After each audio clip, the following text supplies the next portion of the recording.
you want to become a better recruiter, you need to start looking ahead. Too many recruiters are reactive. Too many recruiters are just responding to the inbox, the things that are coming into their inbox, responding to the phone calls that are coming into their phone. They're kind of just doing the things that they feel like they need to do today because that's what's urgent, it's on the top of their desk, okay? So if you're that sort of recruiter that sits down every morning and goes, right, what are we doing today? You are not thinking ahead. You are not looking ahead, and it's probably why you're not hitting the targets that you want. It's as simple as that.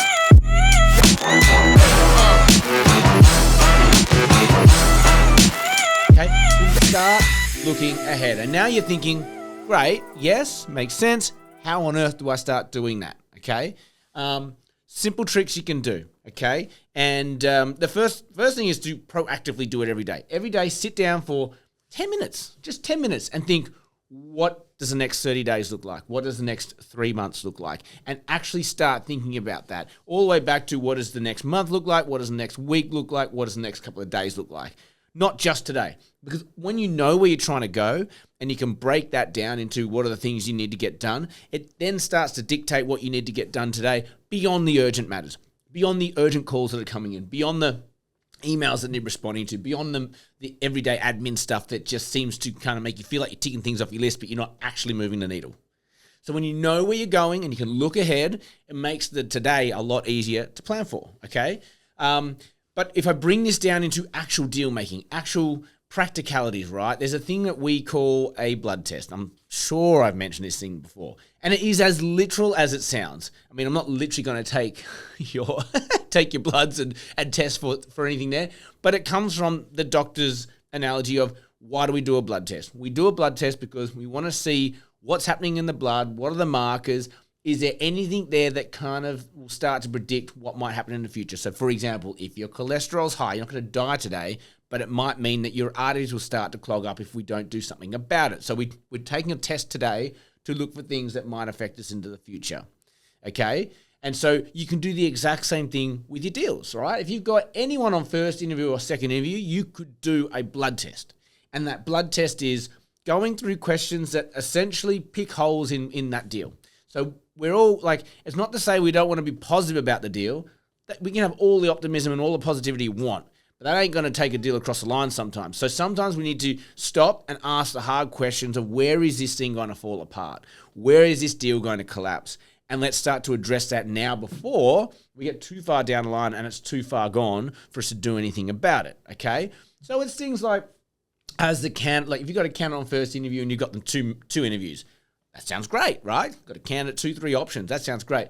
I want to know, do they have any interviews outside of your influence, i.e. with another recruiter or on their own directly? Things like that. Okay, so now we need to make a mark on that and go, cool, we know that could become a problem down the line when it comes to offer stage because it might be the better offer. So we need to stay on top of that. We want to ask relevant questions and keep on top and on track of what they're doing outside of our clients, okay?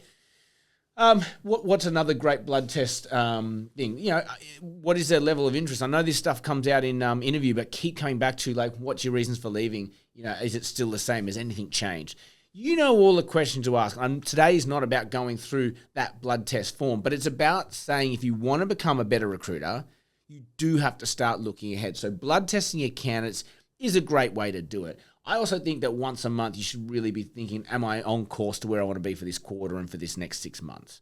Okay, because if you're not, we need to very quickly pivot or very quickly adjust because otherwise, before you know it, 3 months has passed and you're actually nowhere closer to where you want to be, and it probably could have been preventable because you could have looked ahead and said, well, the market was telling me that there was not going to be any work and I therefore persisted in this shitty market and now I'm 3 months on and I still have no work. Well, that's quite predictable a lot of the time. Okay, so that's it. Today's message is very simple. Don't look in the rearview mirror. Don't necessarily look about the today. Let's look ahead. Let's do the blood test. Let's just think about those questions about where are these deals going to fall over? Where are the kinks in the armor? Where's the weakest link in the chain? What can we do about it today? Okay, so it's about looking forward so that you can dictate what goes on today. That's it. It's a very simple message. I hope it helps someone. Like, share, subscribe. It really helps us grow. Hey, RCSA, they have got their TalentX Conference coming up and tickets are going out the door red hot real fast. Go and grab your tickets ASAP because I dead set reckon they'll be gone in the next couple of weeks, okay? I'll be there. I'll be doing live podcasts. If you want to come say hi, do it. I really want to meet everyone, as many as I can. I'm going to try and meet 100 people from the podcast at minimum, okay? There's going to be 1,000 people there. So 10% of the people there, I want to meet very, one-on-one, face-to-face. And if it's you, fan-freaking-tastic. As always, have an amazing day, and may all your deals come true.